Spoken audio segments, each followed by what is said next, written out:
This is a rather special package from Japan. Let's see what's inside and you'll find out why.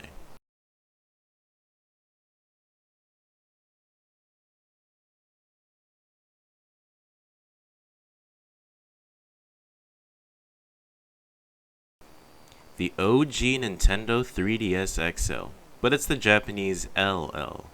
Taking a close look at the console, there's no stylus, and opening the SD card tray reveals nothing. The cosmetics of the device are quite impressive with the few scratches on the black exterior side. Opening it up reveals the signature dual screens, which are cosmetically okay, though the top screen will need some love in terms of actual functionality.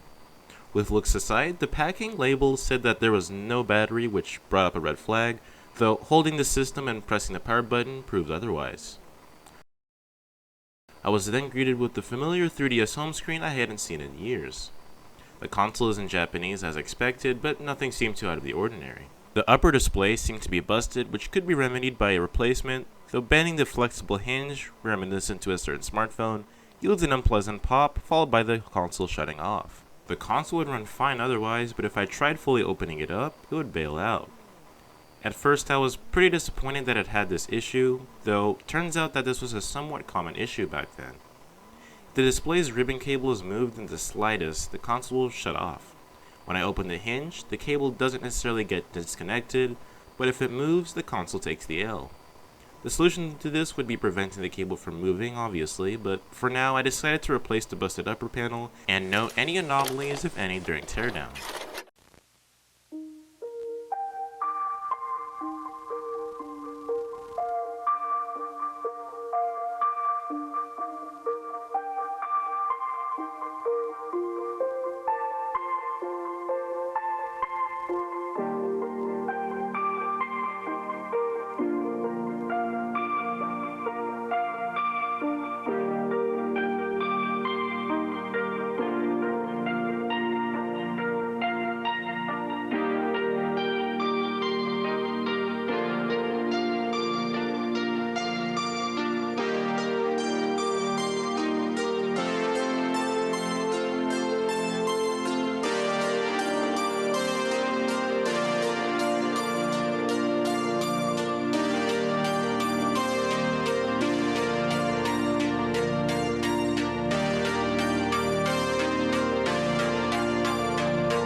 Disassembly of the console was for sure very tedious, though I got through it without any hiccups until I needed to swap displays. The ribbon cable for the display, along with the cameras and Wi-Fi antenna, are all routed through a hole in the general area of the hinge, sort of like a laptop, except unlike most normal laptops where the cables can be accessed easily, for the most part anyways. To remove the screen, you have to remove a piece of plastic that separates the top from the bottom. Sounds easy, right? Well, even when I pushed the hinge over, I think this one was problematic as the piece of plastic by the notification LED refused to submit. My only other option was to get some tweezers and shove the cable out of the unmercifully small area. While I succeeded in removing the display, the condition the cable was in when it came out made me anxious to say the very least. I took more care with the new display's cable and managed to get it through keeping the cable in one piece and thankfully in the right orientation as well, though I don't think that can be messed up. Anyways, after transferring the glass over, I installed the display into the frame and reassembled the console.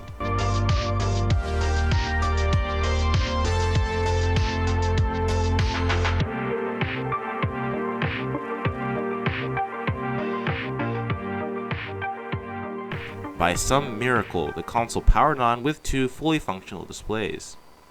At that point, it was time to change regions, but when I tried to do a factory reset, of course, there was a parental restriction. Unblocking it was no issue thanks to a website that generates a master key that's used for the forgot pin portion. Finally, I was able to wipe the console so I could change regions, though I quickly realized that I needed to have custom firmware, CFW for short, to be able to modify the region.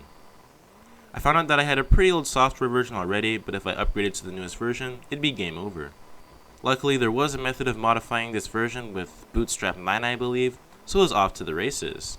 I also kept in mind not to bend the hinge too fast as I'd probably render it a brick. Right off the bat, exploiting the console started off with playing a sound file in the 3DS Sound app, which I found interesting. Modding the 3DS and getting the firmware in check was fairly straightforward, though I had to adjust different versions of the software referred to as payloads, as the tutorial I followed was made a few years ago. Taking a system update almost made me feel as if I killed the console, but replacing one of the files on the SD card relieved this issue I faced time to time. Finally, I finished modding the console with Homebrew and other goodies. I could finally do what I really wanted to do, and really needed to do, change regions from Japan to the United States.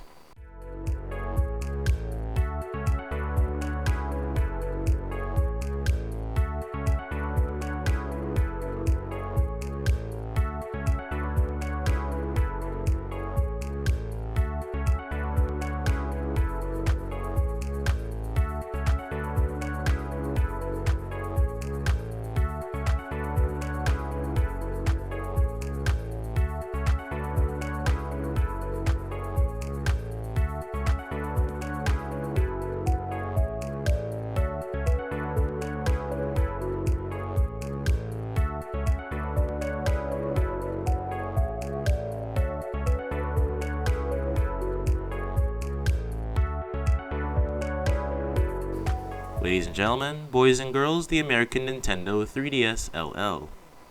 Oh, and you can also install custom themes. At this point, I hadn't tested the cartridge slot for general functionality, and of course, functionality with American games in general. I reached out to a friend of mine who let me borrow a 3DS game I've never heard of. Regardless of my lack of interest in Pokemon, I inserted the American cartridge in the Japanese cartridge slot, and just like that, the game works perfectly. Now that I've finished doing all of this, you may be wondering as to how much this console actually cost me. The console itself set me back $33, a new screen for about $10, and the stylus was like $1. For under $50, I managed to put together a console that still retails for double and sometimes more regardless of its 8-year-old age. The only question that remains is whether I'll keep it or flip it for profit. But honestly, I'll probably hold on to this, but let me know what you think in the comment section below. Anyways, I hope you enjoyed the video. If you have any questions or suggestions, please let me know in the comment section and I'll do my best to get back to you. If you did enjoy the video, hit that like button, but if not, you know where to go. While you're there, consider subscribing to the channel and enable notifications for more quality tech videos. Anyways, thanks for watching and I'll see you later.